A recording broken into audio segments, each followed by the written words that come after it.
আল্লাহ পাক বলছেন, আমাকে আপনাকে সৃষ্টি করেছেন শুধুমাত্র ইবাদত করার জন্যেই। আর আমরা দুনিয়ার চিত্র যা দেখছি, যে আমরা দুনিয়ার কাজকর্মগুলো শেষ করে যদি সময় পাই তাহলে ইবাদত করতে আসি। আর আল্লাহ পাক বলছেন, তোমাদেরকে সৃষ্টি করেছি শুধু আমার ইবাদত করার জন্য, আর কোনো কারণে সৃষ্টি করি নাই।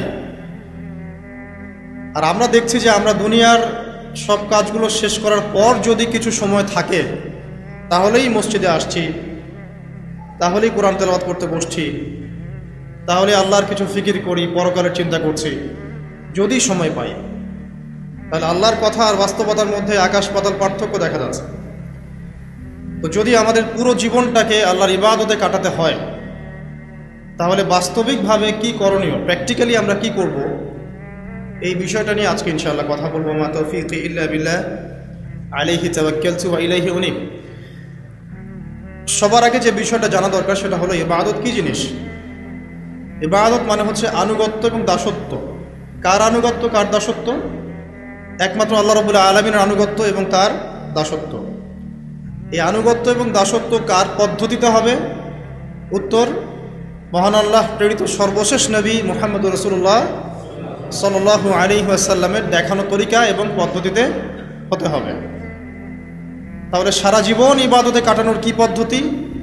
সহজ উত্তর, পুরো জীবনের প্রতিটা কাজ যদি নবী সাল্লাল্লাহু আলাইহি ওয়াসাল্লামের দেখানো পথ এবং পদ্ধতি অনুযায়ী হয় এবং তার সুন্নাহ মাফিক হয়, ইনশাআল্লাহ তাআলা জীবনের প্রতিটা কাজই ইবাদত হিসেবে গণ্য হবে ইনশাআল্লাহ। যেমন জীবনের একটা বড় বিষয় হচ্ছে জীবনের লক্ষ্য নির্ধারণ করা। যদি কোনো ব্যক্তির জীবনের লক্ষ্য থাকে দুনিয়া, তাহলে আল্লাহ হয়তো তাকে দুনিয়া দিবেন, কম বেশি সে দুনিয়া পাবে ইনশাআল্লাহ, কিন্তু পরকালে তার কোনো অংশ থাকবে না। যদি কারো জীবনের উদ্দেশ্য হয় শুধুই দুনিয়া, আর যদি জীবনের উদ্দেশ্য হয় যে দুনিয়া আমার প্রয়োজন, দুনিয়া আমার প্রয়োজন, এখানে আমি মুসাফিরের মতো আছি, যতটুকু প্রয়োজন ততটুকু গ্রহণ করব, ভোগ করব, এই দুনিয়াটাকে কাজে লাগিয়ে আমি পরকালে জান্নাত পেতে চাই, তাহলে ইনশাআল্লাহ তাআলা আল্লাহ পাক তাকে দুনিয়াও দিবেন, পরকালও দিবেন ইনশাআল্লাহ। যে ব্যক্তি শুধু দুনিয়ার জন্য দুনিয়া করে সে ব্যক্তি দুনিয়া আখিরাত দুটোই হারায়। আর যে ব্যক্তি পরকালের জন্য দুনিয়া করে সে ব্যক্তি দুনিয়া পরকাল দুটোই পাবে ইনশাআল্লাহ। কথা কি বুঝতে পারছেন? যে ব্যক্তি শুধু দুনিয়ার জন্যই দুনিয়া করে এই ব্যক্তির পরকালের কোনো অংশ নাই, সে দুনিয়া আখিরাত দুটোই হারায়। আর যে ব্যক্তি পরকালের জন্য দুনিয়া করে সে ব্যক্তি দুনিয়াও পাবে ইনশাআল্লাহ, পরকালও পাবে ইনশাআল্লাহ। তাহলে আমরা কি করা উচিত আমাদের? আমরা পরকালের উদ্দেশ্যে দুনিয়ার কাজগুলো করবো ইনশাআল্লাহ। এটা হবে জীবনের লক্ষ্য। দুনিয়া আমার প্রয়োজন, এখানে আমি মুসাফির, দুনিয়াতে আল্লাহ পাক নির্দিষ্ট সময় দিয়েছেন, কারো 20, 30, 40, 50 বা 100 বছর হায়াত আছে। এই সময়টুকুর মধ্যে নবী মুহাম্মদ সাল্লাল্লাহু আলাইহি ওয়াসাল্লামের অনুকরণ এবং তার সুন্নাহ মাফিক জীবনযাপন করার মধ্য দিয়ে পরকালে আল্লাহর রেজামন্দি এবং সন্তুষ্টি অর্জন করা, এই হলো জীবনের লক্ষ্য এবং উদ্দেশ্য। এখন জীবনের চলার পথে থাকবে পড়াশোনার ব্যাপার।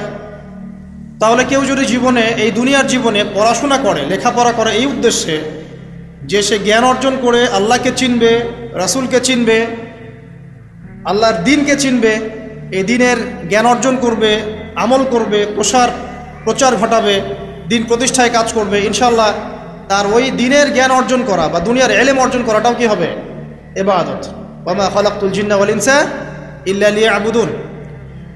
আবার এই দুনিয়াতে আমাদেরকে ব্যবসা বাণিজ্য করতে হয়, ব্যবসা করতে হয়, কৃষিকাজ করতে হয়, চাকরি বাকরি করতে হয়, সরকারি চাকরি করতে হয়, সরকারি বিভিন্ন দায়িত্ব পালন করতে হয়, বেসরকারি ক্ষেত্রে কাজ করতে হয়, প্রশাসনিক ক্ষেত্রে কাজ করতে হয়। আমাদের অনেক ধরনের কাজের সেক্টর আছে। এই প্রতিটা কাজের সেক্টর যদি এই উদ্দেশ্যে মানুষ করে, এর উদ্দেশ্য হচ্ছে দুনিয়াতে আমি একটা স্ট্যাটাস চাই, একটা সম্মান চাই, একটা বাড়ি চাই, একটা গাড়ি চাই, একটা সুন্দরী নারী চাই, তাহলে তার এই পুরো কাজ পরকালের স্বার্থে হবে না। এই পুরো কাজগুলো করার মধ্য দিয়ে সে পরকালে কোনো নেকি পাবে না। কিন্তু আমরা ব্যবসায়ী করি আর কৃষিকাজই করি আর সরকারি চাকরি করি বা বেসরকারি চাকরি করি, যাই করি, এগুলোর উদ্দেশ্য যদি হয় পরকাল অর্জন করা, এগুলোর মধ্য দিয়ে আল্লাহর সন্তুষ্টি অর্জন করা, এবং আমরা আমাদের কাজে সৎ থাকি, অনেস্ট থাকি, আশা করা যায় ইনশাআল্লাহ দুনিয়ার এই কাজগুলোও ইবাদত হিসেবে গণ্য হবে ইনশাআল্লাহ। তাহলে জীবনের প্রতিটা ক্ষেত্রেই ইবাদত করা সম্ভব। আমরা কি করি দুনিয়াতে? পরিবারকে সময় দেই, বিয়ে শাদী করি, বাচ্চা কাচ্চা প্রতিপালন করি, এক কথায় পারিবারিক দায়িত্বগুলো আমরা পালন করি।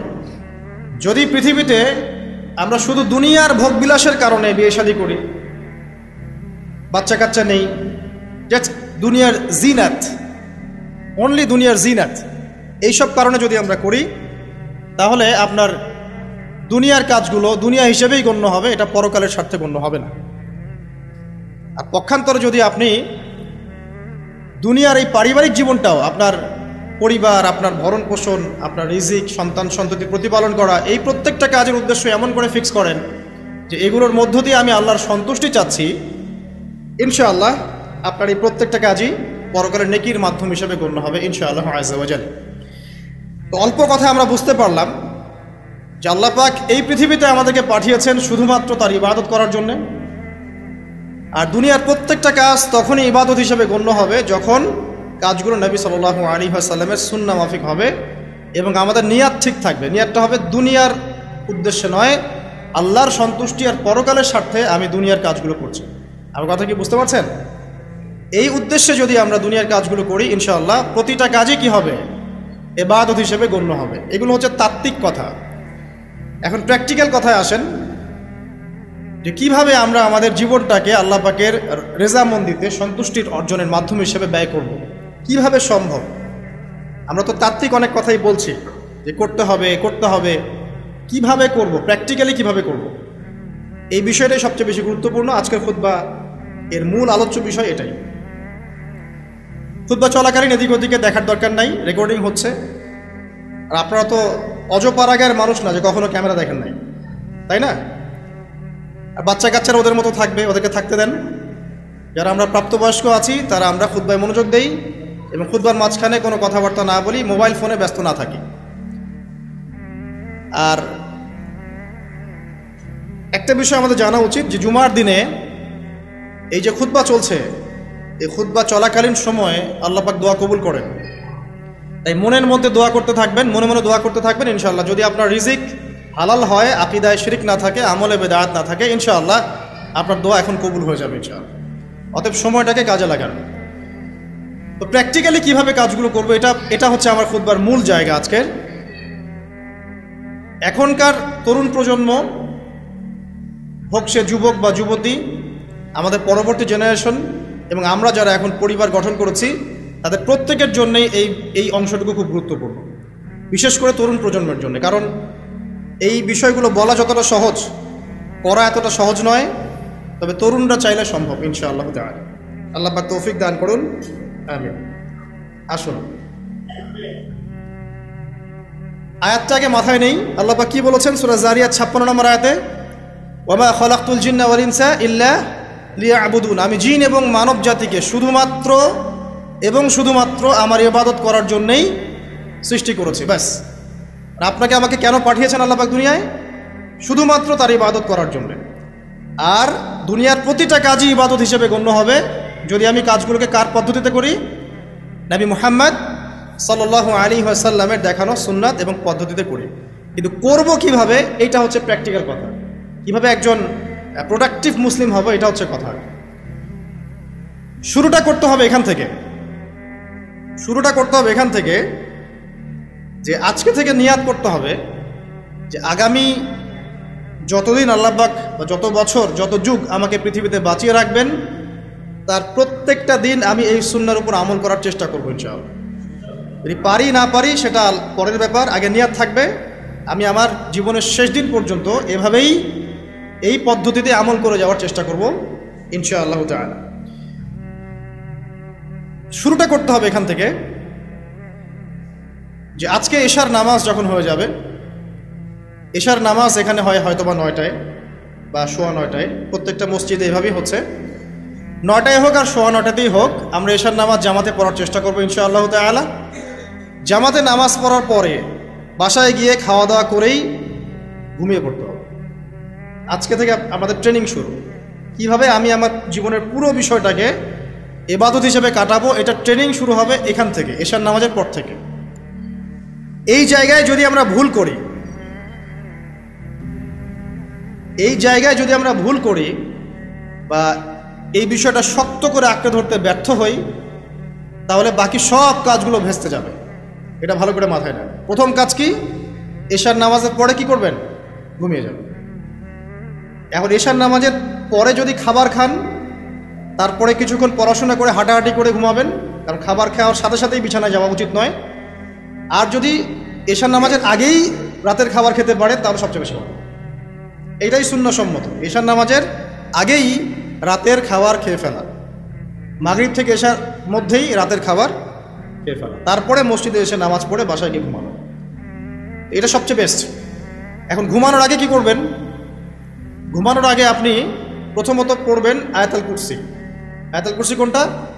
আল্লাহু লা ইলাহা ইল্লা হুয়াল হাইয়ুল কাইয়্যুম লা তা'খুযুহু সিনাতুন ওয়া লা নাওম, এখান থেকে লাহু মা ফিস সামাওয়াতি ওয়া মা ফিল আরদি মান যাল্লাযী ইয়াশফা'ু ইনদাহু ইল্লা বিইذনিহি ইয়া'লামু মা বাইনা আইদিহিম ওয়া মা খালফাহুম ওয়া লা ইউহিতুনা বিশাইইন মিন ইলমিহি ইল্লা বিমা শা'a ওয়াসি'a কুরসিয়ুহুস সামাওয়াতি ওয়াল আরদ ওয়া লা ইয়াউদুহু হিফযুহুমা ওয়া হুয়াল আলিয়্যুল আযীম। সূরা বাকারার আয়াত নাম্বার 255। সূরা বাকারার আয়াত নাম্বার 255 হচ্ছে আয়াতুল কুরসি। ঘুমানোর আগে আয়াতুল কুরসি পড়বেন বিছানায় গিয়ে। তারপরে সূরা বাকারার শেষের 3টা আয়াত পড়বেন। সূরা বাকারার শেষের 3টা আয়াত, লিল্লাহি মা ফিস সামাওয়াতি ওয়া মা ফিল আরদ, এখান থেকে শুরু করে ফানসুরনা আলাল কওমিল কাফিরিন পর্যন্ত এই শেষের 3টা আয়াত অবশ্যই পড়বেন। ঘুমানোর আগে যে ব্যক্তি আয়াতুল কুরসি পড়বে, আল্লাহর পক্ষ থেকে একজন ফেরেশতা তার কাছে থাকবে সারা রাত। এই ফেরেশতা ওই ব্যক্তিকে পাহারা দেবে ইনশাআল্লাহ। কোনো বিপদ আপদ তাকে স্পর্শ করবে না ইনশাআল্লাহ। রাতের বেলা অনেক বিপদ হতে পারে, চুরি হতে পারে, ডাকাতি হতে পারে, তারপরে আপনার দুষ্ট জিন শয়তান উৎপাত করতে পারে, এছাড়া আপনার জাদুবিদ্যার কাজ হয় রাত্রেবেলা, মানুষ এগুলো করতে পারে, কুফরি কালাম করতে পারে, ক্ষতিকর প্রাণী আপনাকে কামড় দিতে পারে, অনেক কিছু হতে পারে। আপনি তো ঘুমের মধ্যে আছেন, আপনি জানেন না কি হচ্ছে। অতএব আয়াতুল কুরসি পড়বেন, ইনশাআল্লাহ আল্লাহ পাক আপনাকে হেফাজত করবে ইনশাআল্লাহ। আর সূরা বাকারার শেষের 3টা আয়াত কেন পড়বেন? কারণ নবী সাল্লাল্লাহু আলাইহি ওয়াসাল্লাম বলেছেন, রাতের বেলা সূরা বাকারার 3টা আয়াত যে ব্যক্তি পড়বে, সারা রাত যদি আপনি নফল নামাজ পড়তেন যে নেকি হতো, এই 3 আয়াত পড়ার মাধ্যমে সেই নেকি হয়ে যাবে ইনশাআল্লাহ। ঠিক আছে? সারা রাত ধরে নফল নামাজ পড়া কি কষ্টকর না? এটা সবচেয়ে সহজ হচ্ছে আপনার সূরা বাকারার শেষের 3টা আয়াত পড়বেন, ঘুমিয়ে যাবেন ইনশাআল্লাহ। সারা রাতের নেকি আপনার আমলনামায় লেখা হবে। এগুলো শুধু বললেই হবে না আর শুনলেই হবে না, আমল করতে হবে। কবে থেকে? ইনশাআল্লাহ আজকে থেকে। আল্লাহ পাক সবাইকে আমল করার তৌফিক দান করুন, আমিন। এরপর কি করবেন? এরপর 3 কুল পড়বেন। কয় কুল? 3 কুল। কোনটাকে 3 কুল বলে? বিসমিল্লাহির রহমানির রহিম, কুল হুয়াল্লাহু আহাদ এটা একটা, কুল আউযু বিরাব্বিল ফালাক এটা একটা, কুল আউযু বিরাব্বিন নাস এটা একটা। এই 3টা সূরা কার মুখস্থ নাই? এমন কেউ কি আছে যে এই 3টা সূরা মুখস্থ নাই? আছে? যদি থাকে তার গলায় দড়ি দেওয়া উচিত। যদি এমন কেউ থেকে থাকে মুসলিম সমাজে যার এই 3 কুল মুখস্থ নাই, তার গলায় দড়ি দেওয়া উচিত লজ্জায়। আত্মহত্যা করতে উৎসাহিত করছি না।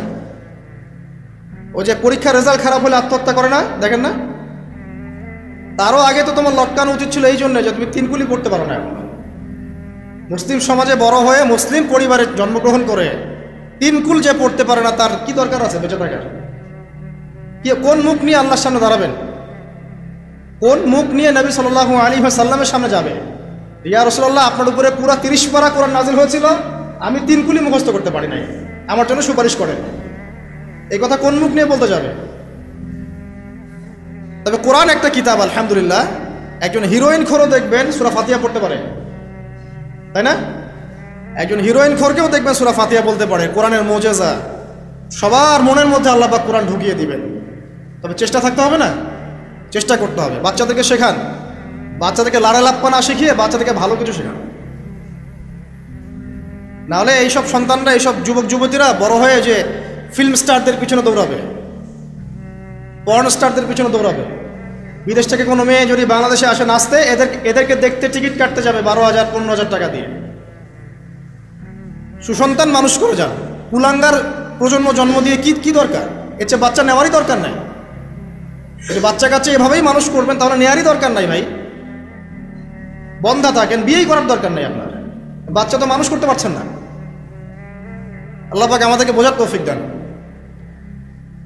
তিন কুল পড়ে ঘুমাবেন, তিন কুলের মধ্যে একটা সূরা ইখলাস, একটা সূরা ফালাক, একটা সূরা নাস। কি হবে এটা পড়লে? নবী সাল্লাল্লাহু আলাইহি ওয়াসাল্লাম বলছেন দৃশ্য বা অদৃশ্য, মানে যা দেখা যায় যা দেখা যায় না, এই দৃশ্য অদৃশ্যের জগতের কোনো ক্ষতি তাকে স্পর্শ করবে না। প্রোটেকশন, আল্লাহর পক্ষ থেকে প্রোটেকশন।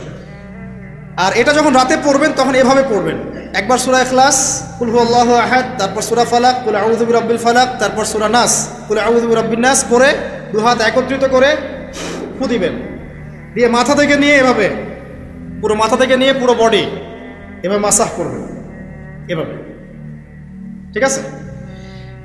এটা তিনবার করবেন, একবার না, একবার করবেন আরেকবার তিনবার। এরপরে পড়বেন সূরা কাফিরুন। কোন সূরা? কুল ইয়া আইয়ুহাল কাফিরুন লা আ'বুদু মা তা'বুদুন। এই সূরাটা পড়বেন লাকুম দীনুকুম ওয়ালিয়া দীন পর্যন্ত। কি হবে? আল্লাহর রাসূল সাল্লাল্লাহু আলাইহি ওয়াসাল্লাম বলছেন যে রাতের বেলা ঘুমানোর আগে কেউ যদি সূরা কাফিরুন তেলাওয়াত করে ঘুমিয়ে যায়, আল্লাহ পাক ওই ব্যক্তিকে শিরকের পাপ থেকে মুক্ত রাখবে ইনশাআল্লাহ। আমি অনেক লেকচারে বলেছি, আবার বলছি যে যত মানুষ জাহান্নামে যাবে, হাজারে যে 999 জন মানুষই জাহান্নামে যাবে, তাদের আমলনামার মূল পাপটা হচ্ছে শিরক। কথা বুঝতে পারছেন? এই যে হাজারে যে পুরো 99% মানুষ জাহান্নামে যাচ্ছে, এটা তো হাদিস। তার মধ্যে যারা জাহান্নামে যাবে তাদের আমলনামায় সবচেয়ে কমন যে পাপটা থাকবে সেটা হলো কি? শিরকের পাপ। কারণ শিরক ছাড়া আল্লাহ পাক যে কোনো পাপ তওবা করলেই যাকে ইচ্ছা মাফ করে দিতে পারেন। শিরকরত অবস্থায় কোনো মানুষ যদি মারা যায় তাহলে সে ব্যক্তি জাহান্নামে যাবে, এটাই চূড়ান্ত। ইল্লা মাশাআল্লাহ। তো সূরা কাফিরুন যদি আপনি তেলাওয়াত করেন, আল্লাহ পাক আপনাকে শিরক থেকে বাঁচাবেন। শিরক সম্পর্কে বিস্তারিত জানার জন্য আপনি পড়েন কিতাবুত তাওহীদ। কোন বই? কিতাবুত তাওহীদ। এই বইটাকে পড়েন, দেখবেন এখানে শিরকের সমস্ত বিষয়গুলো লেখা আছে। কোন কোন কাজ করলে শিরক হয়, কোন কোন কথা বললে শিরক হয়, কি চিন্তা করলে শিরক হয়। মনে রাখেন, এই যুগে সবচেয়ে বেশি যে পাপে মানুষ ডুবে আছে এটা হলো শিরকের পাপ। শুধু শিরক নিয়ে আমি আলাদা লেকচার দিব ইনশাআল্লাহ, কারণ এখন শিরকের আলোচনা শুরু করলে আর প্রোডাক্টিভ মুসলিম আলোচনা করতে পারবো না। এটা এত ডিটেলস একটা সাবজেক্ট। মনে রাখবেন, শিরক চিন্তায় হয়, কথায় হয় এবং কাজে হয়। এই তিন শ্রেণীর শিরকের বিস্তারিত বিবরণ দেওয়া আছে কিতাবুত তাওহীদ নামের একটা বই, বাজারে কিনতে পাওয়া যায়, পড়ে দেখবেন। আর কি? রাতের বেলা শোয়ার আগে পড়বেন 33 বার সুবহানাল্লাহ, 33 বার আলহামদুলিল্লাহ এবং 34 বার আল্লাহু আকবার। আল্লাহর পক্ষ থেকে আপনার শরীরে শক্তি আসবে। এটা যারা নিয়মিত আমল করে, আল্লাহর পক্ষ থেকে তাদের শরীরে শক্তি আসে। হ্যাঁ, কারণ এইটা রাসূল সাল্লাল্লাহু আলাইহি ওয়াসাল্লাম কাকে শিখিয়ে দিয়েছেন? তার মেয়ে ফাতিমা রাদিয়াল্লাহু আনহাকে। ফাতিমা রাদিয়াল্লাহু আনহা এবং আলী রাদিয়াল্লাহু আনহু, তারা দুজন গিয়েছেন আল্লাহ রাসূলের দরবারে, গিয়ে বলেছেন আমাদেরকে একজন দাসী বা দাস দিন, বাসার অনেক কাজ আমরা করতে পারি না, লাগে না কাজের মানুষ। নবী সাল্লাল্লাহু আলাইহি ওয়াসাল্লাম বলছেন যে আমি কি তোমাদেরকে এমন কিছু শিখিয়ে দিব যেটা তোমাদের এই দাস দাসের অভাব পূরণ করে দিবে, প্রয়োজন হবে না? অবশ্যই শিখিয়ে দিন। তখন নবীজি শিখালেন সাল্লাল্লাহু আলাইহি ওয়াসাল্লাম যে ঘুমানোর আগে 33 বার সুবহানাল্লাহ পড়বে, 33 বার আলহামদুলিল্লাহ এবং 34 বার আল্লাহু আকবার। তোমাদের দাস দাসের প্রয়োজন হবে না ইনশাআল্লাহ। ওর ব্যাখ্যায় অনেক ওলামায়ে কেরাম বলেছেন যে এটা নিয়মিত আমল করতে থাকলে রোগ ব্যাধি কম হয়, শরীরে শক্তি আসে, এনার্জি বাড়ে, আপনি নিজের কাজ নিজেই করতে পারবেন ইনশাআল্লাহ আযজা ওয়া জাল্লা। আসুন সামনে যাই। এরকম ঘুমানোর আরও বেশ কিছু আমল আছে, আমি অল্প কয়েকটা বললাম, এগুলোই করা শুরু করেন, আল্লাহ তৌফিক দান করেন। আর যদি পারেন ওযু করে ঘুমাতে পারলে আরও বেশি ভালো হয়। এবার আপনি ঘুমাচ্ছেন ডান কাত হয়ে, কি পড়বেন এই সময়? আল্লাহুম্মা বিসমিকা আমুতু ওয়া আহইয়া, আলহামদুলিল্লাহ, 10 সবার মুখস্থ আছে। এবার ঘুমান। এই যে ঘুমাচ্ছেন আপনি 3 ঘন্টা বা 4.5 ঘন্টা বা 6 ঘন্টা, আপনার এই পুরো ঘুমটা হবে ইবাদত ইনশাআল্লাহ। এবং পবিত্র অবস্থায় ঘুমানোর অভ্যাস করতে থাকলে আল্লাহর পক্ষ থেকে আপনি সত্য স্বপ্ন দেখতে পারেন। এখনকার সায়েন্স এগুলা বিশ্বাস করে না, আর এই সায়েন্সকে নিয়ে আমার কোনো মাথা ব্যথাও নাই, কারণ এই আজকে একটা কথা বলে কালকে একটা কথা বলে, ঠিক আছে? আল্লাহর পক্ষ থেকে আপনি সত্য স্বপ্ন দেখতে পারেন। ইউসুফ আলাইহিস সালাম জেলখানায় বন্দী, সূরা ইউসুফ পড়ে দেখেন। তখন কয়েদিদের মধ্যে 2 জন স্বপ্ন দেখেছে। একজন স্বপ্ন দেখছে তার মাথার উপরে রুটি, উপর থেকে পাখি এটা ঠোকরে কি করছে, খেয়ে নিয়ে চলে যাচ্ছে। আরেকজন স্বপ্ন দেখেছে যে সে শরাব পান করাচ্ছে একজনকে, আছে না সূরা ইউসুফে? তো ইউসুফ আলাইহিস সালাম বললেন যে যার মাথা থেকে পাখি ঠোকরায় খেয়ে নিচ্ছে খাবার, তাকে শুলদণ্ড দেওয়া হবে। আর যে শরাব পান করাচ্ছে সে অতি শীঘ্রই মুক্ত হয়ে যাবে, জেল থেকে ছাড়া পেয়ে যাবে। কয়দিন পর তাই হলো। এই যে স্বপ্ন যারা দেখেছে এরা কি মুসলিম? এই স্বপ্ন যারা দেখেছে এরা কিন্তু মুসলিম না। ইউসুফ আলাইহিস সালাম মুসলিম, তিনি আল্লাহর নবী, তিনি স্বপ্নের ব্যাখ্যা করছেন, কিন্তু এখানে একজন অমুসলিমের স্বপ্ন সত্য হয়েছে। একজন অমুসলিমকে আল্লাহ পাক স্বপ্ন দেখাতে পারেন, দলিল আছে কোরআনে। সত্য স্বপ্ন বলে একটা বিষয় আছে, যেটার জন্য অবশ্যই আল্লাহর পক্ষ থেকে নূর দরকার, স্বচ্ছ একটা মন দরকার, কলবুন সালিম দরকার, বেশি বেশি আমল দরকার, হ্যাঁ, আধ্যাত্মিকত্ব দরকার, আল্লাহর মারিফত দরকার। তারপরে ইনশাআল্লাহ সত্য স্বপ্নের প্রশ্ন আসবে। সারাদিন টিভি দেখে, গান শুনে, সিরিয়াল দেখে, গালিগালাজ করে, গীবত তহমত করে, খোঁচাখুচি করে, চুলাচুলি করে, এদের সাথে সত্য স্বপ্নের কী সম্পর্ক? এদেরকে তো শয়তান স্বপ্ন দেখাবে। কথা বুঝতে পারছেন না? ফজরের নামাজের পরে নবী সাল্লাল্লাহু আলাইহি ওয়াসাল্লাম বসে থাকতেন, সাহাবীরা তাকে বলতেন কে কোন স্বপ্ন দেখেছেন তিনি বলতেন, এবং তিনি স্বপ্নের ব্যাখ্যা ইন্টারপ্রিটেশন করতেন, যে এটা এমন, এটা এমন। এমনকি এই যে আপনার উহুদের যুদ্ধের আগের রাতে অনেক সাহাবী স্বপ্ন দেখেছেন, এবং পরের দিন দেখবেন উহুদের দিনে অনেক সাহাবী শহীদ হয়েছে। তো যাই হোক, ওইদিকে আমি যাচ্ছি না। তো এই যে ঘুমটা আপনি ঘুমাচ্ছেন, ইনশাআল্লাহ আপনার ঘুমটা কি হচ্ছে? ইবাদত হচ্ছে না? আলহামদুলিল্লাহ। আলেম যারা, তাদের ঘুমও ইবাদত। যারা এই যে মুসলিম, মুমিন, মুত্তাকি, আলেম, তাদের ঘুমগুলো কি ইবাদত। এখন ঘুমান শেষ, ঘুমের মধ্যে যদি দুঃস্বপ্ন দেখেন, তাহলে আপনি বাম দিকে 3 বার থুতু ফেলবেন, ফেলে আউযু বিল্লাহি মিনাশ শাইতানির রাজিম পড়বেন, পরে পাশ পরিবর্তন করে আবার ঘুমাবেন। এটা হয় না ঘুমের মধ্যে অনেক সময়? অনেকের বোবা ধরে, শ্বাস নিতে পারে না।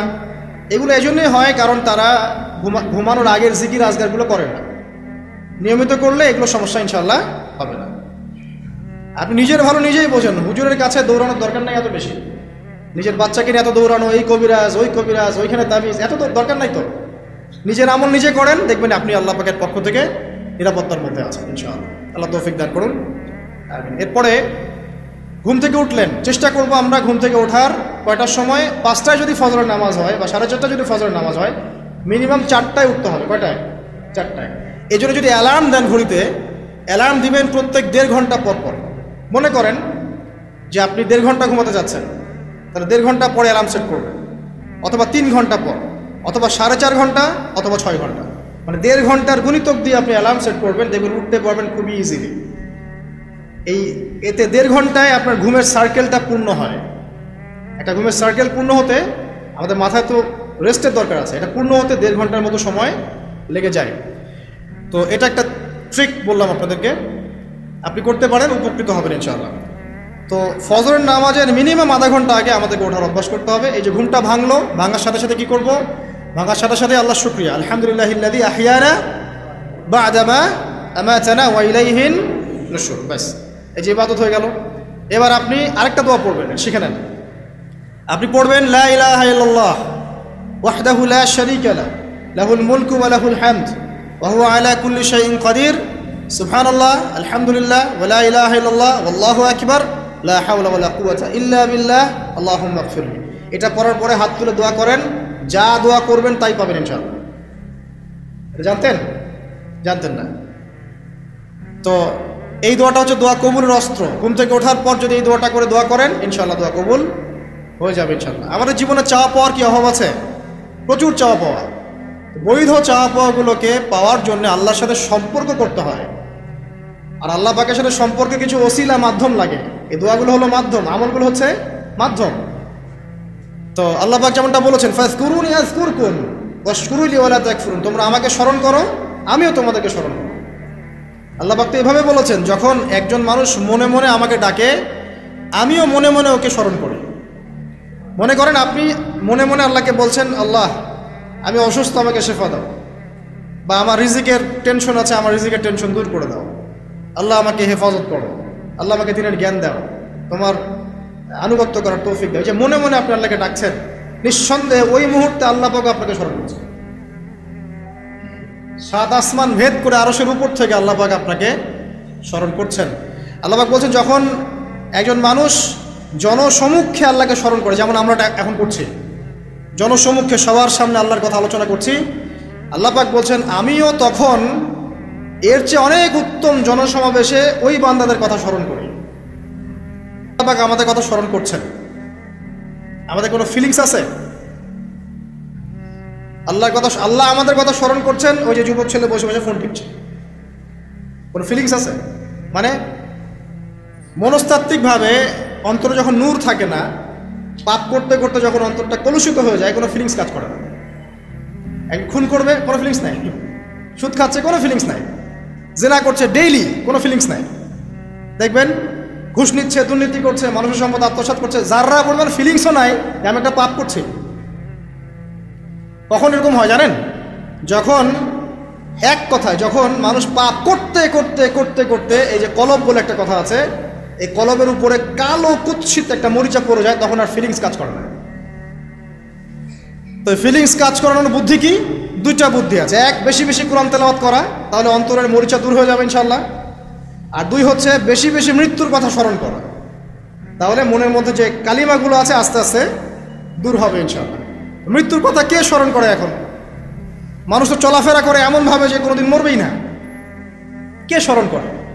যে টেবিলের তল দিয়ে ঘুষ নিচ্ছে ও স্মরণ করে মৌতের কথা? যে মেয়েটা বোরখা পরে যে ডেটিং করে বেড়াচ্ছে, জেনা করে বেড়াচ্ছে, ও কি মৃত্যুর কথা স্মরণ করে? যে ছেলেটা এখনকার যুব সমাজের বেশিরভাগই মাদকের সাথে সম্পৃক্ত, গার্লফ্রেন্ড বয়ফ্রেন্ড অ্যাফেয়ার্সে আছে, হ্যাঁ, টিকটক প্রজন্ম, আড্ডাবাজি করে সময় কাটায়, গুন্ডামি করে, মাস্তানি করে, এর মৌতের কোনো ফিকির আছে? একজনকে বড় দায়িত্ব দেওয়া হয়েছে, সবার সম্পদ লুটপাট করে খাচ্ছে, এর মৌতের ফিকির আছে নাকি? এর মধ্যে ফেরাউনি চেতনা এসেছে, আনা রব্বুকুমুল আলা, আমি মহান রব, আমি তোমাদের মহান রব। ওদের মধ্যে ওই চেতনা কাজ করছে যে সূরা মুমিনুনে যেটা বলা আছে যে আমরা এখানেই জন্ম নেই, এখানেই মারা যায়, আমরা পুনরুত্থিত হব না। ইন হিয়া ইল্লা হায়াতুনা দুনিয়া নামুতু ওয়া নাহইয়া ওয়া মা নাহনু বিমাবউসিন। আমরা এই দুনিয়াতেই বাঁচি, দুনিয়াতেই মরি, আমাদের কোনো পুনরুত্থানের কিছু নাই। এদের চেতনা এমন। কে ফিকির করে মরতে? অথচ আপনি দেখছেন যে প্রতিনিয়তই কোনো কারণ ছাড়াই মানুষ নাই, কোনো কারণ লাগে না। এখন তো কারণ ব্যাখ্যা করতে আমরা পছন্দ করি, এই কারণে ওইটা হয়েছে, ওই কারণে এটা হয়েছে। এটাকে বলে কার্যকারণ তত্ত্ব। দর্শনের ভাষায় কি বলে? কার্যকারণ তত্ত্ব। এটা আপনারা ফিলোসফি পড়লে বুঝবেন। প্রত্যেকটা কাজের পিছনে একটা কারণ থাকে, আমরা কারণটা সার্চ করি বেশি। এখন কারণ ছাড়াই মানুষ ডেড। এই যে যাচ্ছে, উপরে একটা সুন্দর করে বড় একটা পাথর ঝুলছে, সব পাস হয়ে যাচ্ছে ওখান থেকে। মানে রাস্তায় কাজ চলছে, উপরে আবার একটা ঝুলছেও, আর মানুষ আবার অন্যিস দিয়ে যাতায়াতও করছে। যারা রাখছে ওদের ইন্টেলেকচুয়াল অবস্থা চিন্তা করেন, আর যারা আমরা তল দিয়ে যাচ্ছি তারও অবস্থা চিন্তা করেন। বুদ্ধিভিত্তিকভাবে আমরা কোন জায়গায় চিন্তা করেন? মানে মানুষ বিজি রোড দিয়ে যাচ্ছে, ওখানেই কাজ হচ্ছে, আবার যেখানে কাজ হচ্ছে দেখছি সেখানে আমরাও আবার তল দিয়ে যাচ্ছি। সবাই পাস হয়ে গেল, যাদের তাকদিরে লেখা ছিল মৌত, একদম মুহূর্তের মধ্যে শেষ। কি কারণ ব্যাখ্যা করবেন? কোনো সায়েন্স দিয়ে ব্যাখ্যা করতে পারবেন? পারবেন না। ওই ময়মনসিংহে ওই যে মহিলারা যাচ্ছে, ট্রাক মেরে দিয়ে চলে গেল, মহিলার পেট থেকে বাচ্চা পেট ফেটে বাচ্চা বের হয়ে গেল, বাচ্চা জীবিত, মা ডেড। সায়েন্স দিয়ে ব্যাখ্যা করতে পারবেন? এটাই তাকদির। একেই বলে তাকদির, যেটাকে সায়েন্স দিয়ে ব্যাখ্যা করা যায় না, বিজ্ঞান দিয়ে ব্যাখ্যা করা যায় না। এরকম ঘটনা কত ঘটছে অহরহ। দুজন বসে আছে, হাজব্যান্ড ওয়াইফ, হাজব্যান্ডের যাওয়ার কথা, হাজব্যান্ড ওয়াইফের গাড়িতে বসছে, আর ওয়াইফ হাজব্যান্ডের গাড়ি ড্রাইভ করছে। আর এই হাজব্যান্ডের দুশ্মন যে ছিল, সে টার্গেট করেছিল যে ওই লোকটাকে গুলি করে মারবে রাস্তায়। যেহেতু ওয়াইফ হাজব্যান্ডের গাড়ি ড্রাইভ করছে, রাস্তায় ওয়াইফ ডেড, হাজব্যান্ড জীবিত। তাকদির। তো তাকদিরকে কি আপনি এই ভাগ্যটা কি আপনি সায়েন্স দিয়ে ব্যাখ্যা করতে পারবেন? সম্ভব? অহরহ এরকম মৌতের ঘটনা ঘটছে। তারপরেও দেখবেন যুবকদের এই বিলাসিতা, এই মানে আড্ডাবাজি, মেয়েদের পিছনে ঘোরা, এই যে মাদক সেবন করা, টিকটক করা, বুদ্ধি প্রতিবন্ধী প্রজন্মের মতো, এগুলো থামছে না। কোনো শিক্ষাই তারা নিতে যাচ্ছে না। দেখ বয়স হয়ে গেছে, অনেক বয়স, দেখবেন ওই যে চায়ের দোকানে বসে ক্যারাম খেলছে। বুড়া মানুষ, তার হায়াতের কতদিন বাকি আছে আল্লাহ ভালো জানেন। দেখবেন দিব্যি কোনো টেনশনই নাই, ক্যারাম বোর্ড খেলছে, ওখানে লুডো খেলছে। দেখেন আর যে আপনাদের গ্রামাঞ্চলে যে চায়ের স্টলগুলো আছে, দেখবেন ওই যে টিভি ছেড়ে রেখে দিবে, ঘন্টার পর ঘন্টা টিভি চলছে, মানুষ চা খাবে 1 কাপ আর টিভি দেখবে 5 ঘন্টা। ওর যে হায়াতের কোনো মূল্যই তার কাছে নাই। আল্লাহ পাক তাকে একটা সময় দিয়ে পাঠিয়েছেন, কোনো ফিলিংসই নেই। অথচ মানুষ প্রতিদিন, দিনে রাতে, প্রত্যেক দিন মানুষ অহরহ মারা যাচ্ছে। যাদের ভিতরে মৌতের চিন্তা আছে তারা কিন্তু পাপ কম করলেও ফিরে আসে আল্লাহর দিকে, কারণ তাদের প্রতি মৌতের ফিকির আছে। আর যাদের মৃত্যুর কোনো চিন্তা নাই তারা এই রাজনীতি বলেন, অর্থনীতি বলেন, সমাজনীতি বলেন, আর এই পরিবার আর ধর্ম বলেন, সমস্ত ক্ষেত্রে পাপ করে বেড়াবে, কোনো ফিকির নেই। আল্লাহ পাক আমাদেরকে মৌতের ফিকির করার তৌফিক দান করুন এবং পরকালের জীবনটাকে আসল জেনে দুনিয়ার কাজগুলো করার তৌফিক আল্লাহ পাক দান করুন। আসেন, তো এবার আপনি শুকরিয়া আদায় করছেন, আলহামদুলিল্লাহিল্লাযী আহইয়ানা বা'দা মা আমাতানা ওয়া ইলাইহিন নুশুর। আধা ঘন্টা আগে ঘুম থেকে উঠেছেন, এখন কি করবেন? বাথরুমে যাচ্ছেন। এই বাথরুম করাটাকে দুনিয়াবি কাজ না? এই কাজটা ইবাদত হবে যদি আমি ঢোকার সময় বাম পা দিয়ে ঢুকি আর বলি, কি বলি? আল্লাহুম্মা ইন্নী আউযু বিকা মিনাল খুবসি ওয়াল খাবাইস। এখন বাথরুম করতে আপনার 10 মিনিট লাগুক আর 15 মিনিট লাগুক আর 5 মিনিট লাগুক, এই পুরো সময়টা নেকি পাবে না। সুবহানাল্লাহ। আর কি চাই? বের হব, এখন বের হওয়ার সময় কি বলবো? গুফরানাকা, নেকি পাচ্ছেন। একটা দোয়া আছে, আলহামদুলিল্লাহিল্লাযী আযহাবা আনিল আযান ওয়া আফানি গুফরানাকা। এবার আপনি ওযু করবেন। ওযুটা ধীর স্থিরভাবে করবেন, তাড়াহুড়া করবেন না। ওযুর প্রত্যেকটা অঙ্গ প্রত্যঙ্গ 3 বার করে ধোয়ার চেষ্টা করবেন। শুধু মাথা মাসে হবে কয়বার? একবার। ওযু করার পরে আপনি হাত তুলে আল্লাহর কাছে দোয়া করবেন। ওই সময়টা কখন? রাত 4টা থেকে 4:30 বাজে, তাই না? তার মানে আল্লাহ রাব্বুল আলামিন এখন প্রথম আসমানে আছেন। কিভাবে আল্লাহ পাক আছেন সেটা আল্লাহর উপর ছেড়ে দেন, আমাদের এটা নিয়ে ব্যাখ্যা করার দরকার নাই, চিন্তাও করার দরকার নেই। আল্লাহ পাক বলেছেন আমি নেমে আসি, ব্যাস নেমে আসি। এত বেশি বুদ্ধিজীবী হওয়ার দরকার নেই। খুব বেশি বুদ্ধিজীবী হয়ে গেলে আবার মানুষ খেয়ে হারিয়ে ফেলে, অত দরকার নাই। শুনেছি, মেনেছি, ব্যাস যথেষ্ট। আল্লাহ পাক নেমে আসেন, কি বলেন? আল্লাহ বলেন যে কেউ কি আছো আমার কাছে কিছু চাইবে, আমি দিব। কেউ কি আছো যে আমাকে ডাকবে, আমি তোমার ডাকে সাড়া দেব। কেউ কি আছো আমার কাছে কোনো কিছু দোয়া করবে, হ্যাঁ হাজত আছে, আমি পূরণ করে দেব। এভাবে আল্লাহ পাক ফজর পর্যন্ত বলতেই থাকেন। বলেন তো আমাদের কোনো ফিকির আছে? আমরা সবাই ঘুমাই কয়টায়? হয় 1টায়, নাহলে 2টায়, নাহলে 3টায়, ম্যাক্সিমাম এখনকার। আমি যে বিষয়টা নিয়ে কথা বলছি এটা খুবই কঠিন। 9টা থেকে 10টার মধ্যে বা 11টার মধ্যে ঘুমাতে হবে, এটা খুবই কঠিন বিষয় এখনকার জেনারেশনের কাছে। এর জন্য প্রথম যে কাজটা সেটা হলো রাত্রেবেলা স্মার্টফোন আর চালানো যাবে। এশার নামাজ শেষ, ফোন একদম ডয়ারে লক করে রাখতে হবে। কিচ্ছু করার নাই। এটা না করতে পারলে আপনি ঘুমাতে পারবেনই না। এবং এরপর দিনে আসছি, তখন বলছি দিনে কিছু কাজ আছে। দিনের কাজগুলো যদি আমরা ঠিকঠাক মতো করি তাহলে রাতে তাড়াতাড়ি ঘুম আসবে ইনশাআল্লাহ। যদি না করি তাহলে ঘুম আসবে না।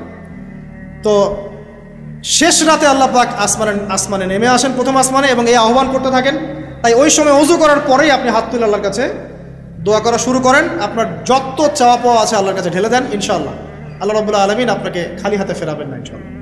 আল্লাহ পাক তো এমন করে বলেছেন যে কেউ হাত তুলেছে আল্লাহর কাছে আর আল্লাহ পাক সেটাকে খালি ফিরিয়ে দিবেন, এটাতে আল্লাহ লজ্জা বোধ হয়। কথা বুঝতে পারছেন?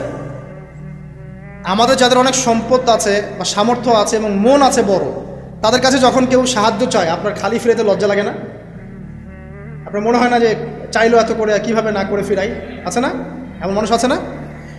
আসলে দান সৎকা করার জন্য সম্পদ লাগে না, দান সৎকা করার জন্য মন লাগে। কি লাগে? মন লাগে। দেখবেন অনেক কোটি আল্লাহ আছে মানুষ দান সৎকা করতে পারে না, জাকাতই তো দেয় না, দান সৎকা করবে কি? বাংলাদেশে যত কোটিপতিগুলো আছে সবার থেকে জাকাত নেওয়া শুরু করলে এদেশে কোনো দারিদ্রতা বলে কিছু থাকবে না ইনশাআল্লাহ, থাকবেই না, এটাই বাস্তব। কে উদ্ধার করবে সেই টাকা? ইমাম মাহাদি আসলে করবেন ইনশাআল্লাহ, ঈসা ইবনে মারিয়াম আসলে করবেন ইনশাআল্লাহ। তখন কে জাকাত না দিয়ে পার পায় তাই দেখা যাবে। একটা ব্যক্তি পাওয়া যাবে না জাকাত না দিয়ে পার পায়। অবশ্য তখন এমন একটা যুগ আসবে যে মানুষ জাকাতের টাকা নিয়ে ঘুরবে, কিন্তু নেওয়ার মতো মানুষ নাই, সবাই সচ্ছল। আল্লাহ পাক সেই সুদিন ফিরায় আনুক, আমিন। এটা বলছিলাম যে সৎকা করার জন্য মন লাগে, আবার টাকা লাগে না। এখন আসেন, কেউ যদি আমাদের কাছে এভাবে চায় আমরা খালি ফিরাতে লজ্জাবোধ করি। আল্লাহ পাক বলছেন যে আমার কাছে যখন বান্দা কিছু চায় তার হাতটাকে আমি খালি ফিরাই দেবো, এটাতে আমি লজ্জাবোধ করি। দোয়া করলে কয়েকটা বিষয়ের একটা হবেই, হয় আপনি সাথে সাথে সেটা পাবেন, না হলে একটু দেরিতে পাবেন, না হলে আল্লাহ পাক সেটা জমা করে রাখবেন পরকালের জন্য। পরকালে যখন আপনি দাঁড়াবেন আল্লাহর সামনে, আল্লাহ বলবেন দুনিয়াতে তুমি এই এই বিষয়গুলো চেয়েছিলে, আমি দুনিয়াতে দেই নাই, পরকালে তোমার জন্য সঞ্চিত রেখেছি, এখন না। তখন মানুষ কি বলবো জানেন? আমরা বলবো যে আল্লাহ দুনিয়াতে কিছুই যদি না পাইতাম, আজকেই সব দিত তাহলেই হতো। তো বেশি বেশি দোয়া করার অভ্যাস তৈরি করেন, বেশি বেশি দোয়া করেন। দোয়াই ইবাদত। আর দোয়া হুয়াল ইবাদা, দোয়াই ইবাদত। দোয়া করতে থাকেন, ইনশাআল্লাহ দেখবেন আল্লাহর সাথে আপনার সম্পর্ক গাঢ় হবে। যার সাথে আল্লাহর সম্পর্ক যত বেশি গাঢ় হবে, ইনশাআল্লাহ সে তত বেশি পরকালের বাসিন্দা হবে, দুনিয়ার বাসিন্দা কম হবে। আল্লাহ পাকে নূর এবং মারিফত সে অর্জন করতে পারবে ইনশাআল্লাহ তাআলা। এবারে আমরা কি করব? এবার মিনিমাম 2 রাকাত নামাজ পড়ার চেষ্টা করেন। রাতের সালাত 2 রাকাত করে আপনি 2, 4, 6, 8, 10, 12, 20 পড়তেই থাকতে পারেন, কোনো সমস্যা নেই। কিন্তু মিনিমাম 2 রাকাত নামাজ তাহাজ্জুদ আপনি পড়ার চেষ্টা করেন। পড়া যাবে না? আর নামাজটাকে তাড়াহুড়া করবেন না, কাইন্ডলি আল্লাহর ওয়াস্তে তাড়াহুড়া করবেন। রিল্যাক্সে কেরাত করেন, রুকুতে সময় দেন, সেজদায় সময় দেন, 2 সেজদার মাঝখানে সময় দেন, শেষ বৈঠকে দোয়াগুলো করেন, তারপর ধীর স্থিরভাবে সালাম ফিরান, হাত তুলে দোয়া করেন, সময় দেন। কারণ আমি কি বলছি, সূরা জারিয়াতে 56 নম্বর আয়াতে আল্লাহ পাক বলেছেন, দুনিয়াতে পাঠিয়েছি শুধু আল্লাহর ইবাদত করার জন্য। তো যে কারণে এসেছি, এটাতে এত তাড়া কিসের? অনেক মসজিদে নামাজ পড়লে মনে হয় ইমাম সাহেবকে বলি যে আপনার কি পেশাব পায়খানার চাপ নিয়ে নামাজ পড়ান? এমন অনেক মসজিদে নামাজ পড়েছি, মনে হয় ইমাম সাহেবকে ডেকে একটু কানে কানে বলি যে ভাই আপনার কি পেশাব পায়খানার চাপ আছে? মানে 4 রাকাত নামাজ 3 মিনিটের শেষ, 4 রাকাত নামাজ 4 মিনিটের শেষ, এত তাড়াহুড়ার কি আছে? হ্যাঁ, জামাতে নামাজ সংক্ষিপ্ত করতে, তাই বলে কি এত সংক্ষিপ্ত নাকি রুকু করার টাইম পাওয়া যায় না, সেজদা করার টাইম পাওয়া যায় না? নামাজে ধীর স্থিরতা এবং খুশুটা খুব ইম্পর্টেন্ট। নামাজে কোথায় হাত বাঁধলেন এটা নিয়ে তর্ক না করে, নামাজের একাগ্রতা, মনোযোগ কতটুকু আসছে এটা নিয়ে তর্ক করেন। ভিতরের রুহটাই আসল, আধ্যাত্মিকত্বটাই আসল। হ্যাঁ, একজন ভাই হাত বেঁধেছে মনে করেন এখানে, কেউ বেঁধেছে এখানে, এটা নিয়ে ঝগড়া করেন। দেখেন নামাজে কতটুকু ফোকাস, মনোযোগ কতটুকু থাকছে, কতটুকু নামাজে আপনি দোয়া করতে শিখছেন, সেজদায় আল্লাহকে পাইতে শিখছেন। নামাজ পড়ে কি ফিল হচ্ছে যে আমি আল্লাহর সাথে কথা বলছি, আল্লাহ আমার কথা শুনছেন? আমরা তো মেকানিক্যাল নামাজ অভ্যস্ত এখন, মানে দুনিয়ার কাজের চাপ এত বেশি, জাস্ট মসজিদে যাবো, ঢুকবো, বেরো, চলে আসবো, হাজিরা দিতে আসছি মনে হয়, সিগনেচার করবো, চলে যাবো, ভাবটা এমন। এত তারা কিসের ভাই? ওমা খালাকতুল জিন্না ওয়াল ইনসা ইল্লা লিয়াবুদুন, শুধু ইবাদত করার জন্যই সৃষ্টি করেছে তোমাদেরকে। তো মসজিদে তো তাড়াহুড়া কেন? রিল্যাক্স থাকেন, মসজিদে রিল্যাক্সে নামাজ পড়েন, সময় নেন। ফজরের নামাজ পড়ার আগে আপনি বাসার থেকে 2 রাকাত সুন্নত পড়ে আসতে পারেন, এটা আরেকটা ভালো আমল। কারণ নবী সাল্লাল্লাহু আলাইহি ওয়াসাল্লাম সুন্নত নামাজগুলো কি করতেন? বাসায় পড়তেন। এতে বাসার মধ্যে বরকত হবে, শয়তান দূর হয়ে যাবে ইনশাআল্লাহ। এই যে তাহাজ্জুদ আপনি 2, 4, 8, 10 যত পারেন পড়েন, মিনিমাম 2 রাকাত পড়েন, ধীর স্থিরভাবে পড়েন। নামাজ শেষ করে আবার আল্লাহর কাছে দোয়া করেন, দেখবেন যে ইনশাআল্লাহ আপনার দোয়া কবুল হবে। আর দোয়া যে কবুল হয় এটা আপনি নিজেই বুঝতে পারবেন, নিজেই বুঝবেন, কারো কাছে দেওয়া লাগবে না। এবার ফজরের সালাতের সময় হয়ে গেল, আজান হচ্ছে, আজানের জবাব দিব, দিয়ে ব্যাস হেঁটে হেঁটে মসজিদ, প্রত্যেক পদক্ষেপ হেঁটে যাব আর দোয়া করব। কি দোয়া করব? যে আল্লাহ আমাকে নূর দান করুন। কি দান করুন? আল্লাহুম্মা ইজআল ফি কলবি নূরা ওয়া ফি লিসানি নূরা ওয়া ফি সামঈ নূরা ওয়া ফি বাসরি নূরা ওয়া আন ইয়ামিনি নূরান ওয়া আন শিমালি নূরান ওয়া মিন ফাওকি নূরা ওয়া মিন তাহতি নূরা আল্লাহুম্মা ইজআল ফি নাফসি নূরা। মানে এর অর্থ হচ্ছে আল্লাহ আপনি আমার ডানে বামে সামনে পিছনে শরীরে আত্মায় দেহে সবখানে আল্লাহ আপনার নূর দান করুন। নূর কেন? কারণ দুনিয়ার মধ্যে অনেক অন্ধকার, অন্ধকার না, সব জাহিলিয়াতের অন্ধকার। এখানে পথ চলতে হলে নূর লাগবে, আলো লাগবে। এটা কে দিবে? আল্লাহ দিবে। কবর বড় অন্ধকার, ওখানে থাকতে হলে ভালোভাবে কি লাগবে? আলো লাগবে। হাসরের মাঠ অন্ধকার, ওখানে ভালোভাবে থাকতে হলে কি লাগবে? আলো লাগবে। এই জন্যে নামাজে যাওয়ার সময়, অন্ধকার সময় এই দোয়াগুলো করতে হয়।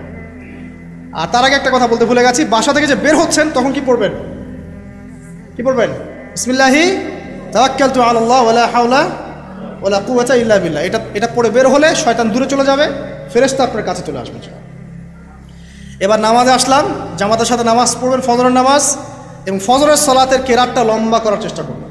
এটা সুন্নাত, ফজরের সালাতের কেরাত লম্বা করার সুন্নাত। এবং নামাজ শেষ হওয়ার সাথে সাথেই উঠে চলে যাবেন না, নামাজ শেষ এবার আপনি ওখানে বসে থাকবেন, বসে বসে জিকির আজগারগুলো করবেন।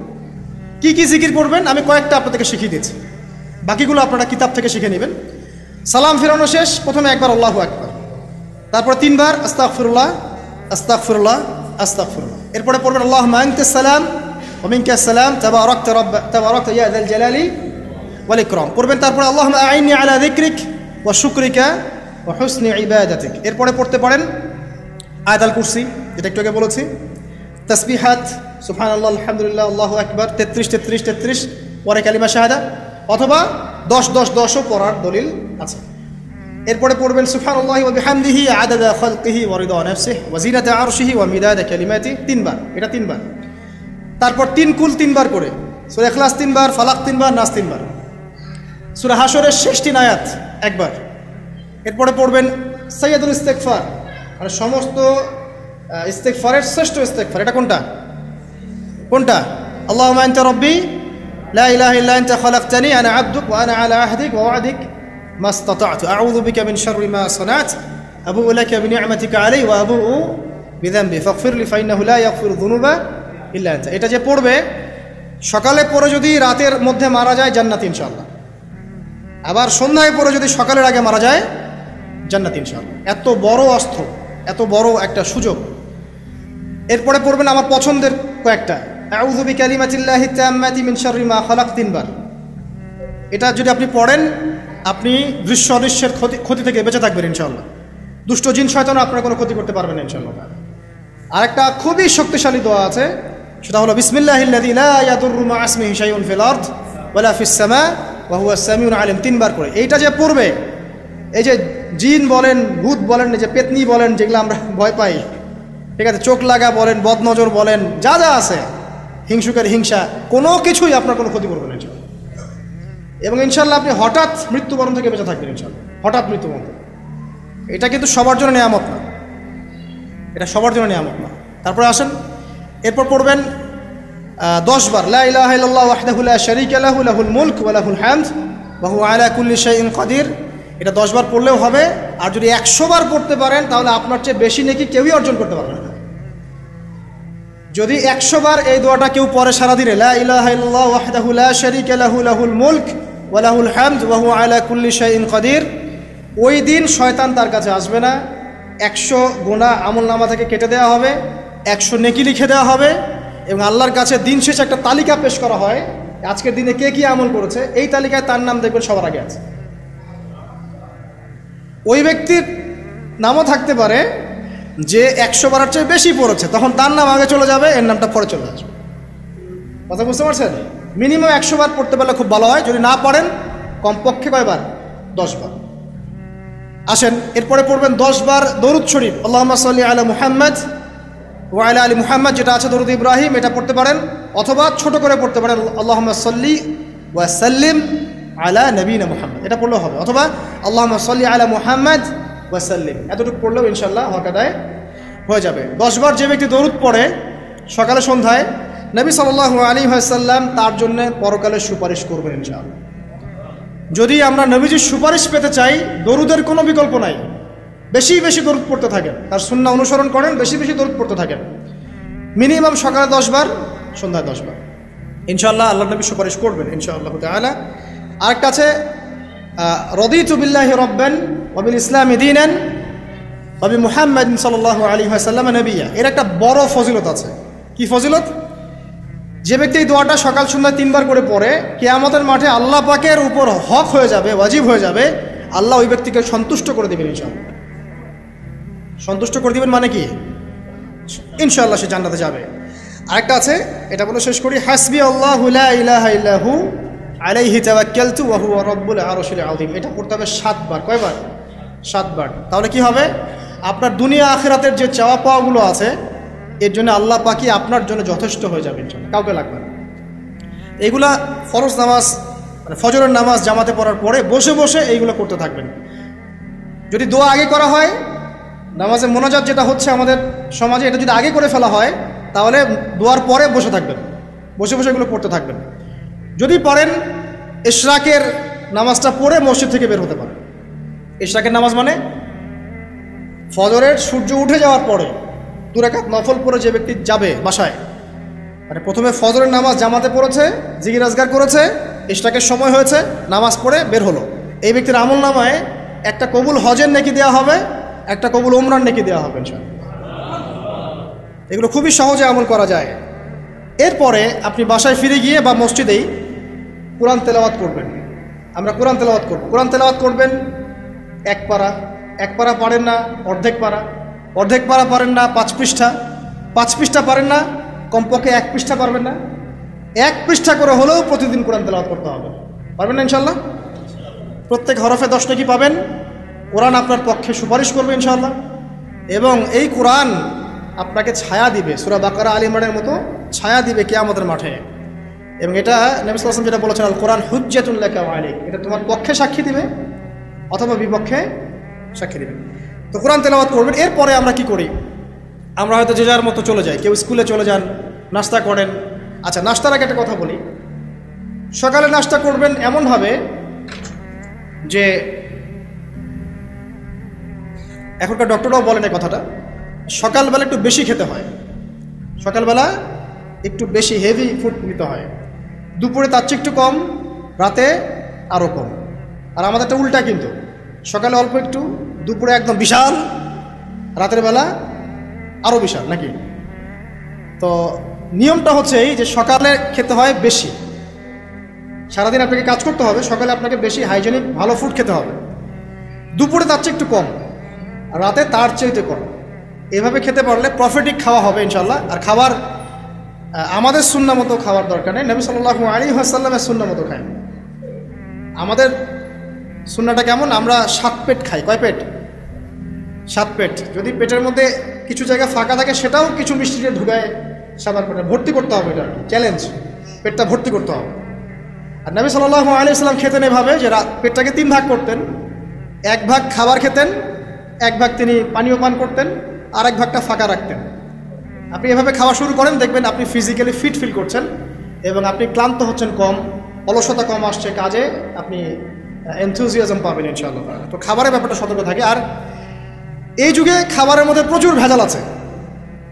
চেষ্টা করতে হবে ম্যানুফ্যাকচার্ড খাবারগুলো বাদ দিয়ে হোমমেড যে ফুডগুলো আছে, হোমমেড ফুড মানে বাসায় যেগুলো আমরা তৈরি করি, ফ্রেশ হাইজেনিক ফুডগুলো খাওয়ার চেষ্টা করতে হবে। স্পেশালি বাচ্চাদের ব্যাপারে সতর্ক থাকতে হবে।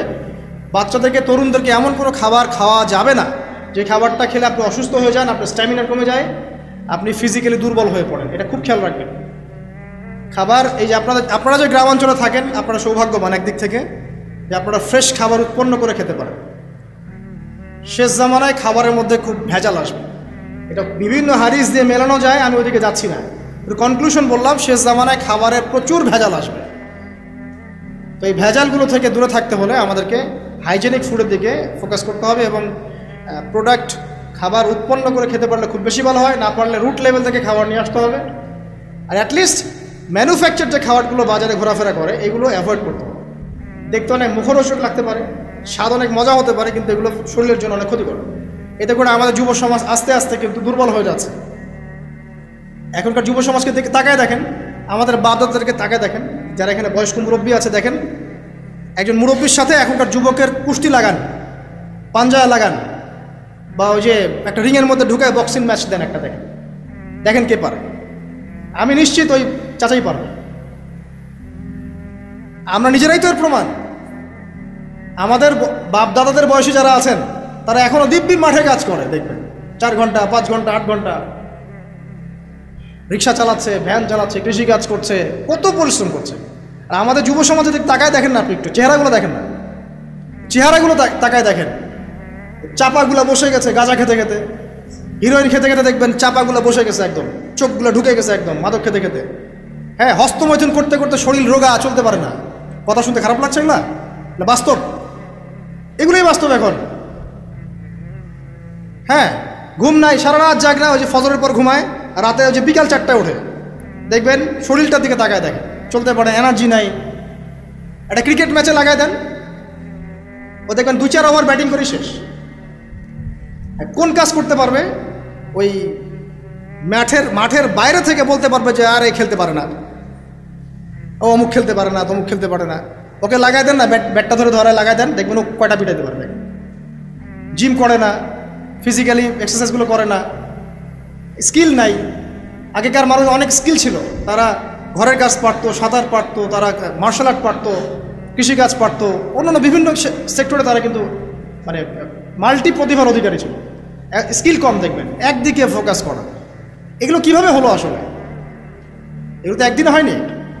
সারাদিন দেখবেন ফোনে, আর ওই মেয়ের পিছনে, আর কফি শপে, অথবা মিউজিক্যাল কোনো ইনস্ট্রুমেন্ট নিয়ে বসে আছে, অথবা এর মাঝে যদি কেউ মন্দের ভালো থেকে থাকে, সে দেখবেন টিকটক করছে। এগুলাই এখনকার পুরুষদের মধ্যে, এই ইয়াং জেনারেশনের মধ্যে ওই শৌর্য বীর্য গায়রতটা পাওয়া যায় না। দেখবেন গায়রত একটা ব্যাপার আছে, গায়রত শৌর্য বীর্য এটা নাই। এর অন্যতম একটা কারণ এটাও, এখানে খাদ্যাভ্যাসেরও একটা ব্যাপার আছে, ফিজিক্যালি তারা ফিট না। তো আল্লাহ পাক এই বিষয়গুলো আমাদের বোঝার তৌফিক দান করুন। সব কিছু রিলেটেড। আপনাকে যদি একজন প্রোডাক্টিভ মুসলিম হতে হয়, শারীরিকভাবে আপনাকে ফিট থাকতে হবে, মেন্টালি ফিট থাকতে হবে, আপনাকে মানসিকভাবে শক্ত থাকতে হবে, চ্যালেঞ্জ নেওয়ার ক্ষমতা থাকতে হবে, হয়তো সময় নষ্ট করা যাবে না। যে কাজ ফাহেসা, দুনিয়াবি কাজ, পরকালের কোনো স্বার্থ নাই, ওখানে সময় নষ্ট করা যাবে না। ঠান্ডা মাথায় প্ল্যান করতে হবে যে আমি আমার জীবনে কি করতে চাই, কার পরে আমি কি করব, কার পরে কি করব, আমার প্ল্যান থাকতে হবে। তো রেজাল্ট খারাপ হয়েছে, হতাশ হয়ে আত্মহত্যা করবেন কি জন্য? কি এমন হয়েছে আপনার জীবনে? একটা মেয়ে ছেড়ে চলে গেছে, এর জন্য বিষ খাবেন কেন? কি হয়েছে? একটা মেয়ে তো ছেড়ে চলে গেছে, মেয়ের অভাব নাকি? বোরখা পরা মেয়েরাও তো এখন কিস করে, দেখেন বোরখা পরা মেয়েগুলো দেখেন রাস্তাঘাটে ওই যে নায়কের হাত ধরে চুমু খাচ্ছে। অনলাইনে দেখে আসলাম। ওই যে বলছিলাম যে সব বোরখা পরা মেয়ের মধ্যেই আপনার ইয়া থাকে না, দিনদারিতা থাকে না। সব বোরখা পরা মেয়ের মধ্যেই কিন্তু দিনদারিতা থাকে না। তো বোরখা থেকে পাগল হওয়ার দরকার নেই এত। এবং সে বলছে আমার জীবন সার্থক। মানে একজন গায়রে মাহরাম ব্যক্তিকে, ফিল্ম স্টার একজন গায়রে মাহরাম ব্যক্তি, তাকে সে হাত ধরে চুমু খেয়ে বলছে তার জীবন সার্থক। তাহলে কোন প্রজন্ম লালন করে কবরে যাচ্ছে আমরা চিন্তা করেন একটু। এখন আশ্চর্য একটা বিষয়। আর এগুলো আমরা প্রমোট করছি অনলাইনের মধ্য দিয়ে। যে কোনো অনলাইনে দেখবেন এটা চলছে রাতারাতি। মানে এগুলো উস্কানো হচ্ছে। আমাদেরকে শোনেন, আমাদেরকে এগুলো এইসব পাপের মধ্যে এমনভাবে নিয়ে আসা হচ্ছে যে মনে হচ্ছে এগুলো স্বাভাবিক। এক সময় একটা মেয়ে যদি রেপড হতো, মানুষের মাথা ব্যথা শুরু হয়ে যেত, অফিস আদালত এবং কোর্ট কাচারি করে একাকার করে ফেলতাম। এখন রেপ হতে হতে হতে হতে মনে হয় এটা স্বাভাবিক। আগে একটা মানুষ মদ পান করলে তার মধ্যে একটা ফিলিংস থাকতো আমি খারাপ কাজ করছি। এখন এই মদকে প্রমোট করতে করতে মদটাকে এত ইজি করে ফেলা হচ্ছে, মনে হচ্ছে এটা স্বাভাবিক বিষয়। মানুষ খুন করাটা, আগে একটা মানুষকে খুন করলে মানুষ মনে হতো যেটা এটা বিশাল পাপ, একটা সমাজের মানুষ ওর দিকে খারাপ চোখে তাকা থাকতো। আর খুন হতে হতে হতে মানুষ মিডিয়াটাকে প্রমোট করছে, করতে করতে এটা নর্মাল। এই পাপগুলোকে নর্মাল করে ফেলার ট্রেন্ডটা মিডিয়ার মধ্যে দিয়ে করা হয়েছে, স্বাভাবিকভাবে নেওয়া হচ্ছে সব কিছু। গার্লফ্রেন্ড বয়ফ্রেন্ড অ্যাফেয়ার্সকে আগে মানুষ লুকায় লুকায় করতো, চিঠি দিলেও লুকায় লুকায়, যেটা কেউ জানতে না পারে। এখন ওপেন রাস্তায় সব, মানে এটা নর্মাল করে ফেলা হচ্ছে। আরও যে কি হবে সামনে আল্লাহ ভালো জানেন। সুবহানাল্লাহ। যারা বড় বড় শহরগুলোতে থাকে তাদের তো মানে দিন শুরু হয় আল্লাহ নাফরমানি দিয়ে, আর রাত আসে মানুষের গজব দিয়ে, মানুষের অভিশাপ দিয়ে। মেয়েরা আগে যদি বেপর্দায় চলতো লজ্জা করতো, একটা লজ্জাবোধ ছিল, যে একটা লজ্জা লাগতো যে না আমি খারাপভাবে চলছি, মানুষ আমাকে দেখছে কেমন লাগছে। এখন দেখবেন ও গেঞ্জি পরে হাঁটছে, কোনো ফিলিংসই নাই, স্বাভাবিক। নর্মাল করে ফেলা হচ্ছে এগুলো সব কিছু। ছোট ছোট মেয়েগুলোকে রেপ করা হচ্ছে, ছোট ছোট বাচ্চা মেয়ে, দেখবেন কয়দিন পরে এটাও স্বাভাবিক হয়ে যাবে। প্রতারণা, আগে মানুষ প্রতারণা করলে মানুষ মনে করতো যে আমাকে মানুষ প্রতারক মনে করতে পারে, একটা চক্ষু লজ্জা কাজ করতো। এখন সেই চক্ষু লজ্জা নাই, নর্মাল। ঘুষ নেওয়াটাকে মানুষ মনে করতো আগে যে কেউ জানতে পারলে হয়তো সমস্যা, মানে নর্মাল, এখন নিতেই পারে, ঘুষ ছাড়া হবে না তোমার জব। করাপশনে মানুষ গেলে মানুষ ভয় করতো যদি জেনে যায় আমার চাকরি থাকবে না। এখন নর্মাল, ও বড় করাপ্টেড, তার চেয়ে ছোটটা আরেকটু কম, তার চেয়ে ছোট আরেকটু কম, একটা চক্র সব কিছু। এভরিবডি ইনভলভ এগুলোর মধ্যে, টপ টু বটম সবাই ইনভলভ।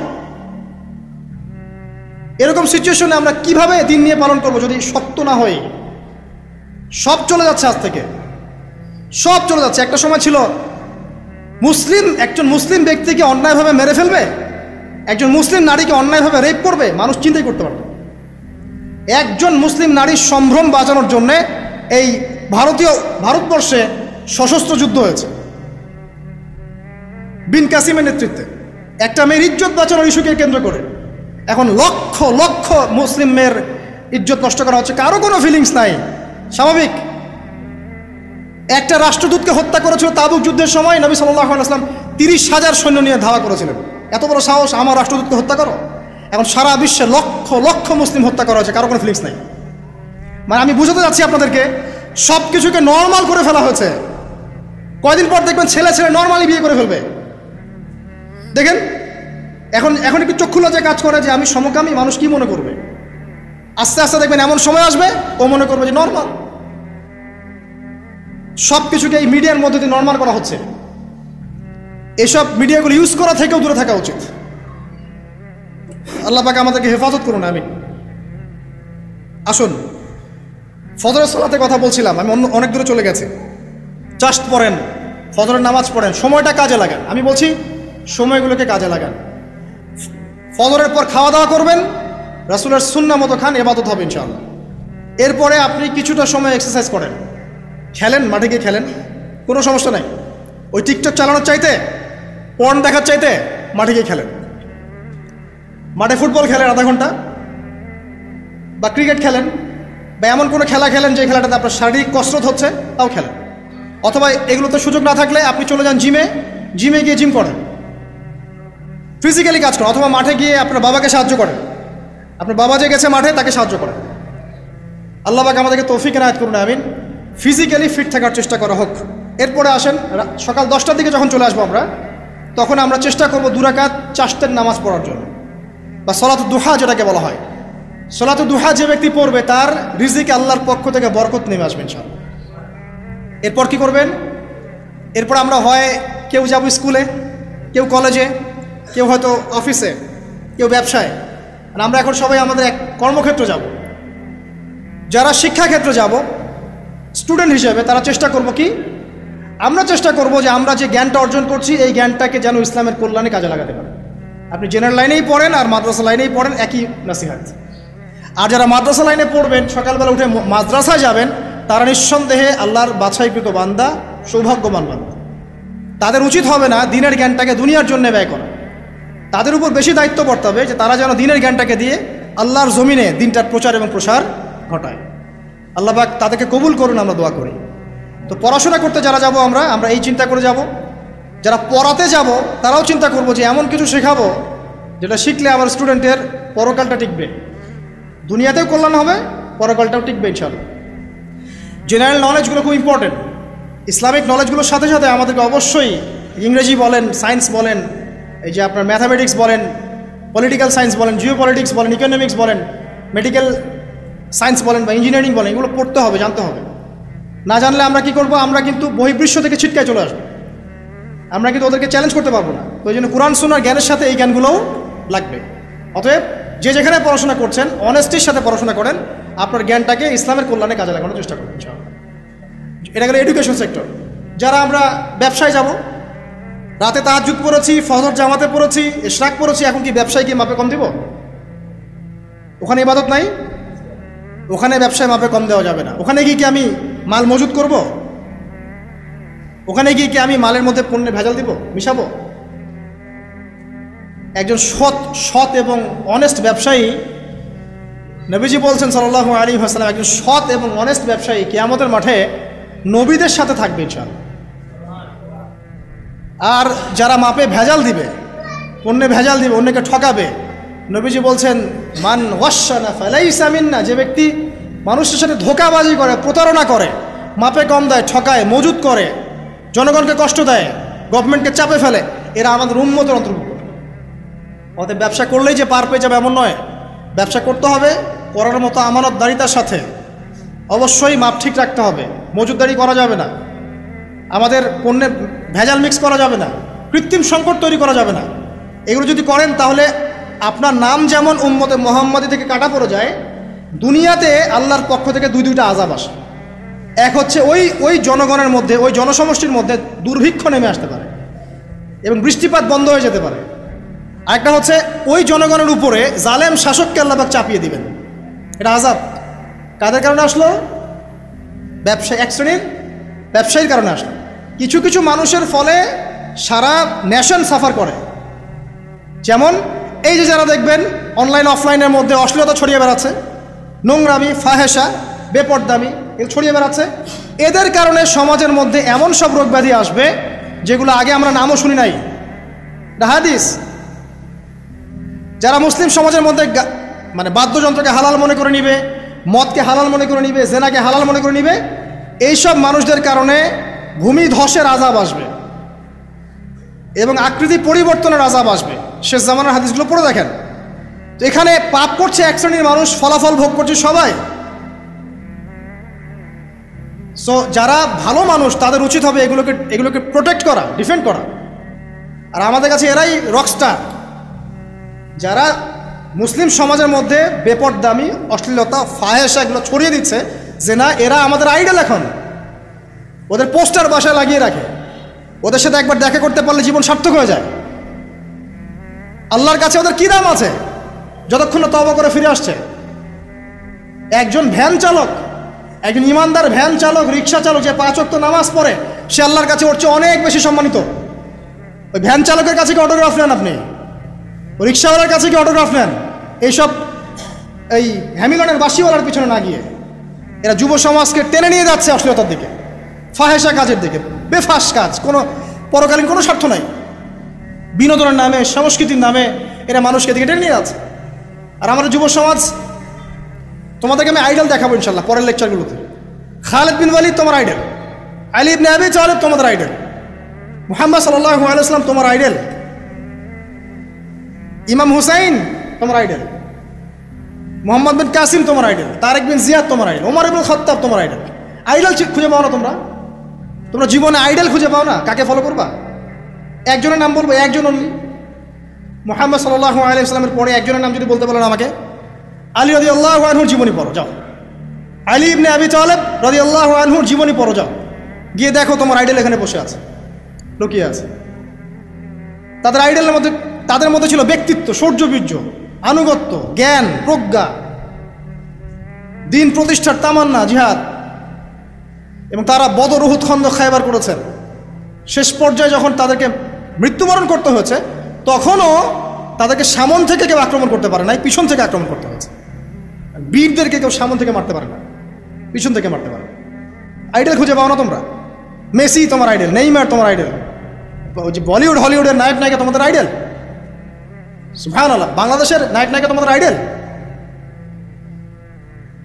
যারা জীবনে কত পাপ করেছে তারা নিজেরাই জানে, ওদের বিবেকই ভালো করে জানে যে ওরা কত পাপ করেছে। তোমাকে বাইরের চাকচিক্য দেখে মনে হচ্ছে খুব সুন্দর সুশ্রী, ভিতরের কলিজাটা এদের কুৎসিত কালো। আলেম ওলামার কাছে এসে পড়ে থাকো, যারা বড় বড় ওলামায়ে কেরাম তাদের কাছে এসে পড়ে থাকো, তারা তোমাদেরকে পথ দেখাবে ইনশাআল্লাহ। আল্লাহ পাক বোঝার তৌফিক দান করুন। আমি আর লম্বা করছি না, শেষ করে দিচ্ছি ইনশাআল্লাহ। লেখাপড়া এবং ওয়ার্কের বিষয়গুলো বলছিলাম যে আমরা যারা লেখাপড়া করব, প্রফিটিক লাইফস্টাইল করতে হলে এবং প্রোডাক্টিভ মুসলিম হতে হলে লেখাপড়াটা করতে হবে আল্লাহ সন্তুষ্টির জন্যে। চাকরি বাকরি, ব্যবসা বাণিজ্য যাই করে, কৃষিকাজ, সব কিছুর উদ্দেশ্য হবে কি? আল্লাহর সন্তুষ্টি অর্জন করা, এবং ওই ক্ষেত্রে সৎ থাকা, কাউকে না ঠকানো, মাপে কম না দেওয়া, দুর্নীতি না করা, ঘুষ না নেওয়া। তাহলে আপনার জীবনের প্রত্যেকটা কাজই কি হবে? ইবাদত হিসেবে গণ্য হবে ইনশাআল্লাহ তাআলা। শেষ করার আগে আমরা জোহরের ওয়াক্তে চলে আসছি। আপনি আপনার জব সেকশনে কাজ করছেন, নামাজের ওয়াক্ত হলো, নামাজ পড়ে নেবেন। আচ্ছা, নামাজের আগে আপনি 4 রাকাত সুন্নত পড়বেন, শেষে 2 রাকাত। চেষ্টা করবেন দিনে 12 রাকাত সুন্নত পড়ার জন্য।